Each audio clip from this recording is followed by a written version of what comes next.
A massive 7.8 magnitude earthquake has struck off the coast of Alaska. It happened shortly after 10 last night. Eyewitness video captured an empty street in Kodiak where sirens and rescue helicopters could be heard. A tsunami warning was issued for southern parts of the state and the Alaskan Peninsula. Just after midnight, the center canceled the warning. Around that time, BC Emergency Info tweeted the level of tsunami danger for BC was being evaluated. It was quickly determined there was no threat to this province. Our COVID curve is trending up again with another 30 new cases in BC yesterday afternoon. Dr. Bonnie Henry says many of the new cases are a result of community transmissions due to more summer social interactions. The provincial health officer says we need to see fewer people, spend time only with those we know, keep a safe distance from others, and wear a mask. I'm concerned when there are 10 cases. I'm concerned when there are 15 cases. So when there's an average of 34 over 3 days, it absolutely has my attention, Dr. Henry's attention, all of our attention. And what it tells us is, because we know what we can do, because we showed what we can do in March and in April and in May and in June, that we have to use the tools at our disposal, and they can be used. Physical distancing. There are 266 active cases of COVID-19 in BC. That's up 13 from Monday. 2,973 people who tested positive have recovered. BC's tourism and hospitality sector is seeking nearly $700 million from the provincial government. While many businesses have reopened, they say they're not making nearly enough to survive, as less people are visiting BC this year. Miranda Fatour has more. Like a lot of companies in tourism, it has affected us greatly. With fewer people visiting British Columbia due to the COVID-19 pandemic, it's no surprise that the tourism industry is taking a hit. Without an exact number, it's thousands and thousands of dollars for a loss, absolutely. Steveston's Vancouver Whale Watch is one of many businesses struggling to survive the COVID-19 pandemic. Tours usually begin in April, but this year they were postponed until July 1st. It's down significantly. I can give you an example for today being the middle of July, and July and August, September are usually our biggest months. We would go out with 2 trips a day at approximately 200 people, and we are going out today with 1 trip and 30 people. On Tuesday, the Tourism Industry Association of BC announced a proposal requesting $680 million from the province's $1.5 billion recovery package from the federal government to rebuild the tourism and hospitality industry. The money would go to 19,000 businesses trying to get back on their feet and could save upwards of 100,000 jobs this year alone. We appreciate the hard work that's gone into this proposal. We're going to take it in and feed it in to the economic recovery plan process, and we'll continue to work closely with the sector moving forward.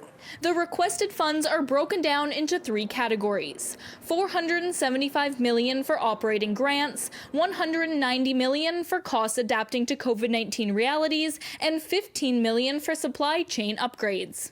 So really it brings together a number of different perspectives and an industry-led ask that we're hoping to work together with our provincial government on to help us get to the next side of this pandemic crisis that we're in right now. The report goes on to say nearly all businesses in the BC tourism industry are not breaking even or making a profit. We think it's really necessary, given that our industry is the hardest hit and was the first hit. The proposal has been submitted for review. In the meantime, Taylor says the best way to support local businesses is simply to go there. If we get Canadians exploring their own backyards, then maybe we could be okay. In Richmond, Miranda Fatour, City News. 7:05 now on BT Vancouver. You may be following COVID-19 safety protocols out in public. Health officials want you to take those safety measures with you into the bedroom. The BC Centre for Disease Control has tips online for safe sex during the pandemic. They include wearing a mask during sex and minimizing kissing. Doctors say condoms reduce the risk of contact with bodily fluids that may transmit COVID-19. The BC CDC says you should not have sex at all if you feel sick and says you are your safest sex partner. A new petition is asking TransLink to make face coverings mandatory and enforce distancing as COVID-19 cases climb. David Zura catches up with the person behind this initiative. And I was quite surprised at how many people are being vocal about this and have been for the past few months, and nothing's been done to change anything.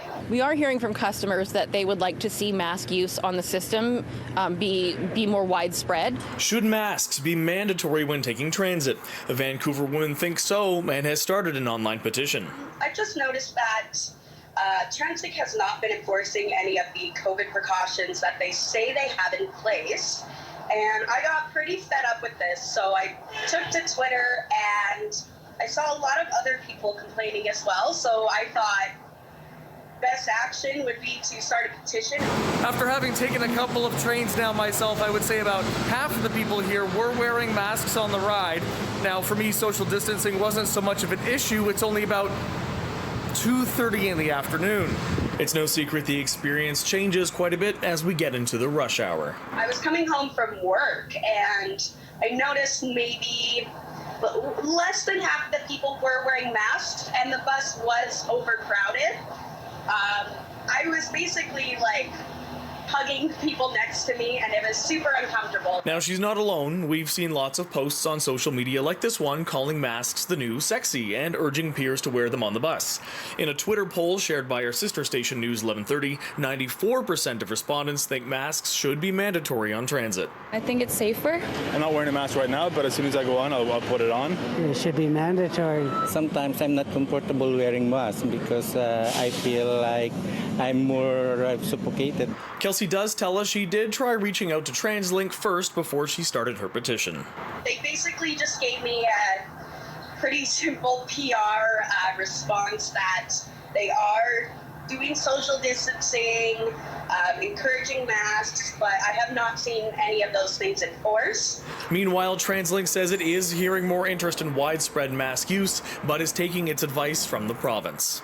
Dr. Henry and the Public Health Service that are leading how we handle this pandemic, they are the experts. We take direction from them on these sorts of issues. They've not directed us to do that. Right now, I think Dr. Henry's been quoted as saying is we just don't want to go there on this issue very recently. If their opinion on the use of non-medical masks on transit or a mandatory policy as such changes, we'll revisit our policy completely. I have no other choice but to take transit, but if I did, I would definitely avoid it right now. In Burnaby, David Zura, City News. A miraculous story in Russia where a 16-year-old soccer goalkeeper survived a lightning strike during the warm-up for a game. Video from earlier this month showed a lightning bolt landing on Ivan, who hit the ground unconscious. He was rushed to hospital and induced into a coma. The only permanent damage is a burn mark on his chest where he was wearing a chain. Less than 3 weeks later, he's back on the pitch, saving goals for the team. Wow, survived a lightning bolt and lived to tell the tale. Good morning, Russ. Good morning to you, Mary. What a tale that is, my goodness. We have a little change in the weather department, but we're not talking about any chance of thunderstorms locally, thank goodness. But if the heat's been wearing you out,